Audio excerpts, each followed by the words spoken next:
চলো বন্ধুরা, আজ আমরা বেরিয়ে পড়েছি বিকেলবেলা। দেখি কোথায় যাওয়া যায়। এখন রাস্তায় ভীষণ হাওয়া। দেখা যাক কোথায় কোথায় গিয়ে থামি আমরা।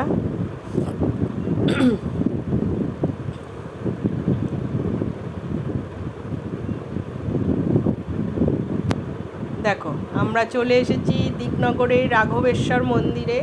ছোট্ট মন্দির, অনেকটা জায়গা জুড়েই মন্দিরটা। অনেক পুরনো একটা মন্দির, কিন্তু সুন্দর টেরাকোটার কাজ রয়েছে। তা দরজাটা বন্ধ ছিল। আমি ওখানে অনেকজন বসেছিলেন, আমি জিজ্ঞেস করলাম, বললো না খোলা আছে। আমি খুললাম দরজাটা। বললো হনুমানের ভীষণ উৎপাত, ওই জন্যে ওরা দরজাটা বেজিয়ে রেখেছে।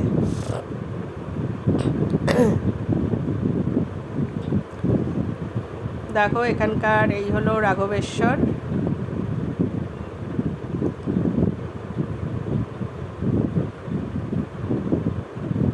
আর একটা কথা, ওখানকার স্থানীয় লোকরা বললো এখানে নাকি সারাক্ষণই পুজো হয়। যারাই যায় ওই ডাকলেই ঠাকুরমশাই এসে পুজো দিয়ে দেন। মানে নির্দিষ্ট কোনো সময় বলে, মানে কোনো একটা মন্দিরে যেমন সকাল বিকেল সন্ধে এরকম নিয়ম অনুযায়ী পুজো হয়, এখানে সেটা না। এখানে কেউ কোনো ভক্ত গিয়ে বললেই ঠাকুরমশাই এসে পুজো দিয়ে দেন। সেটাই ওখানের স্থানীয় মানুষদের থেকে জানতে পারলাম।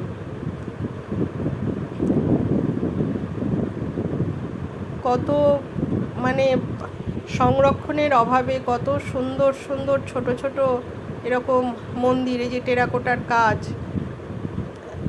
কত সুন্দর, মানে সূক্ষ্ম কাজ। চোখের সামনে থেকে দেখলে আরও ভালো লাগছে।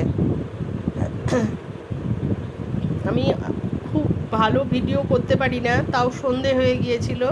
তাও যেটুকুনি পেরেছি করেছি, কিন্তু চোখ দিয়ে দেখেছি, চোখ দিয়ে ভীষণ সুন্দর। দেখো সুন্দর, মানে একদম বিষ্ণুপুরী আদলে সব এগুলো করা, একদম সূক্ষ্ম সূক্ষ্ম কাজ। এটা হলো আমাদের দিকনগরে রয়েছে এই মন্দিরটা।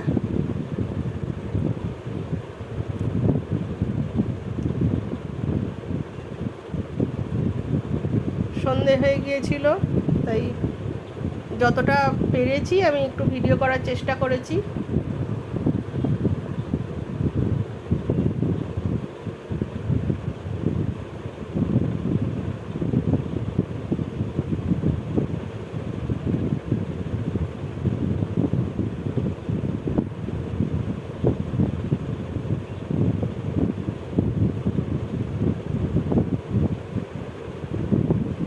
সবই সংরক্ষণের অভাব।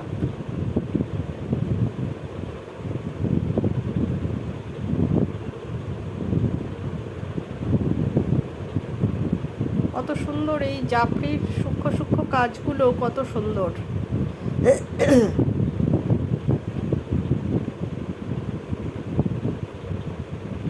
আমি অত নিখুঁত সুন্দরভাবে বলতে পারি না, আস্তে আস্তে বলা শিখে যাব, অবশ্যই শিখে যাব।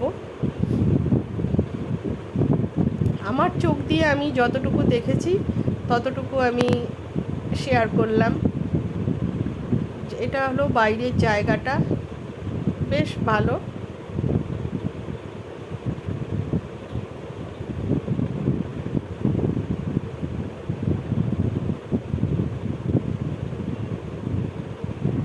ঠিক আছে, চলো আজকের বিকেলটা রাঘবেশ্বর